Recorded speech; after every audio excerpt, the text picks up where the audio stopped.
Well, we're going to get started for today. I want to welcome you to our third annual ECU Anthropology Alumni Lecture Series.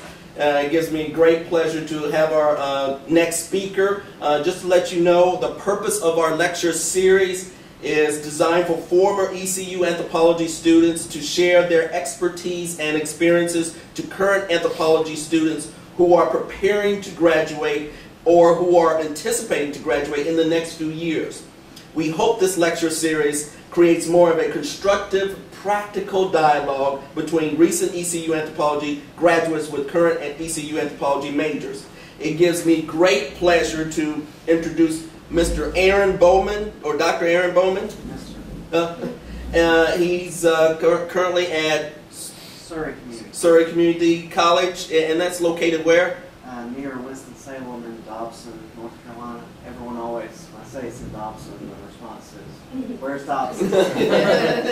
And I understand that you were here 10 years ago. 10 years ago, so I'm not so sure the recent part is accurate anymore. But yeah, can you, in your area of expertise? I focused on cultural anthropology. Focused on cultural anthropology. So please, let's have a round of applause for Mr. Aaron Bowman.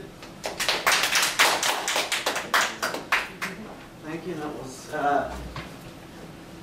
filled with enthusiasm. Jump up and down now. I thought what I would do, and you said take maybe 10 or so minutes to discuss what you do, and then mainly have a question and answer dialogue back and forth. Just to give you my post-ECU experience, after I graduated from here in 2002, I did work as an archaeologist at the public archaeology program at Wake Forest University for about a year, 13 months, doing cultural resource management, mainly shovel tests and surveys and that sort of thing.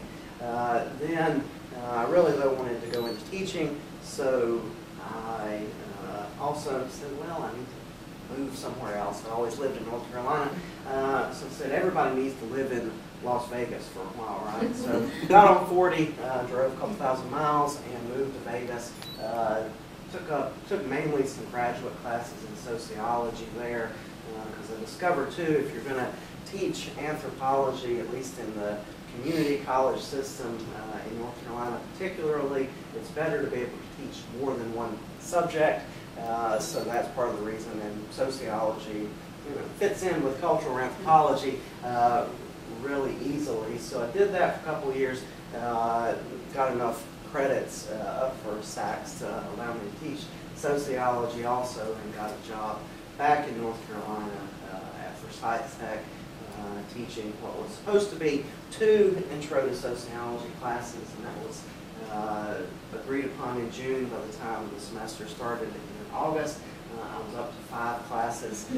So did that, had the fortune of someone at Surrey retiring mid-semester that taught anthropology and sociology, and they were in need of someone to take over a few classes there, and eventually when they opened that position up for full-time hire, I applied and got that. So that's where I've been since then for the last 7 years now, believe it or not, teaching introductory anthropology classes as well as introductory sociology classes. A few semi-upper level classes. I do a sociology of aging class, and do race and ethnic relations as far as sociology type classes, although I kind of put an anthropological spin on everything as well, and then do general anthropology, cultural anthropology, archaeology, intro to physical, world histories, and comparative cultures. Not all in the same semester usually, at least.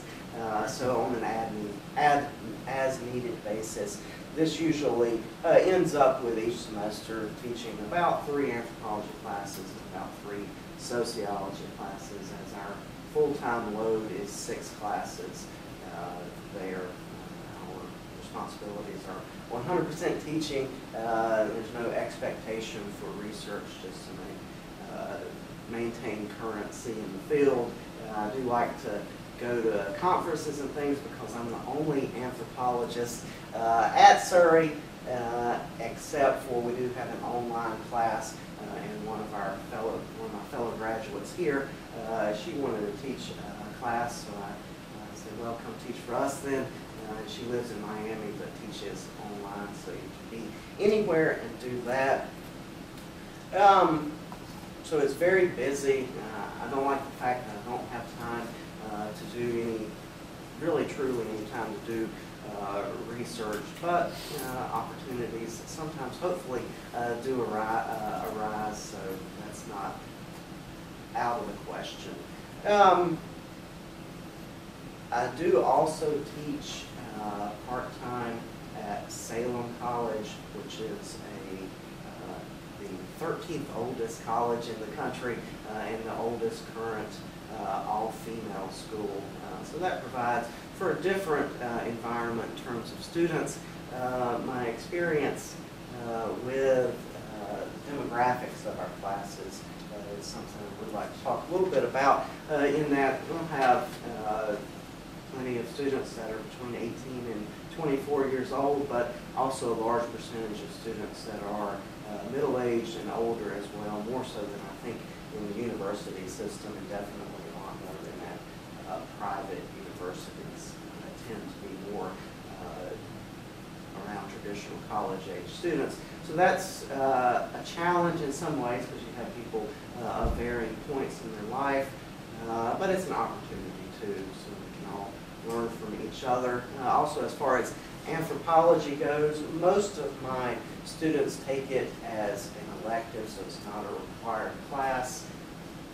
In that, they tend to be fairly small, and by that I mean maybe 15 or so students, but the sociology classes are always maxed out at 32 or whatever the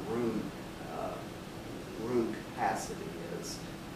Like I say, I'm the only anthropologist there, so intellectually it can be kind of lonely sometimes, although I was supposed to tell you that Mrs. is the best art instructor at Surrey, so you do get the chance to work across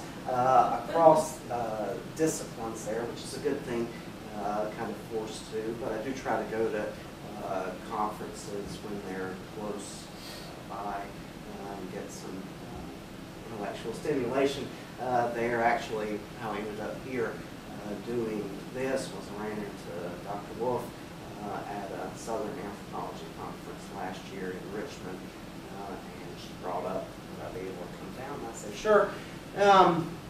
Other than that, it is something that in terms of teaching anthropology at the community college, I do have to in some ways make my classes happen instead of just sitting back and letting people come and register to them. So encouragement for them so they won't get canceled is a big part of my job. In that, also in terms of format, from the very first, I've done what we term information highway classes, which are interactive TV classes, and essentially how they work. We'll have cameras in a room, and then at another college, they'll also have cameras and we'll be able to talk back and forth and have one class, but at several locations at the same time. This gets our numbers requirements to where, say, we've got 5 students at Surrey and 5 students at another community college. As long as we meet the requirement there to get the minimum number at other places, then we can have a go of it with that. So I've really focused on that. Also, it's an opportunity that there are very few full-time anthropologists in the community college system in North Carolina, so they just don't offer it. A lot of schools, not because students won't take it, but because there's nobody there to teach it. So this interactive TV class allows for it to be offered at more locations. I haven't looked, but 2 or 3 years ago I looked at all the schedules for one semester, and there was anthropology being offered at about 11 or 12 schools, but I think I was the person at 5 of them in terms of being in the interactive class is how it was listed. there. So I thought, wow, we're really making headway. And then said, well, wait a minute, I'm just in 5 places across the state. Which, I mean, that creates a challenge in itself, especially if you've got 4 or 5 different locations at the same time, because I'll have them either whoever talks last is on the screen in front of me, and it's easy to forget other locations and other schools. So you have to really encourage them to participate, and that works best, I suppose, when you just have 2 locations. I do spend a lot of time driving around as well as going to these other places. I try to visit each location once every semester, just based upon student feedback. They always are positive. And they say, well, you know, we saw him on camera on TV for the first few weeks, but it really, you know, kind of hit home, felt more part of the class when I actually been able to meet the instructor in person. So I do try to do that, although, again, especially when I hit one as I come down here on Friday, or stay in the East until Friday at Johnston to have a partnering class down there this semester. So those are a few of my challenges. I don't know, I can talk more about the logistics of things. Let's have a round of applause for Mr. Aaron Bowman. Stay right up here, please, Molly. See, I'm just a little. This is a ritual. This is a ritual that we do, and this is the ECU Anthropology Alumni Lecturers Award. This is to acknowledge your professional achievements and to give appreciation for graduating from East Carolina University Anthropology Department. So we want to bestow this outstanding award for you and really appreciate you sharing your knowledge with each and every one of us. Let's have a round of applause again.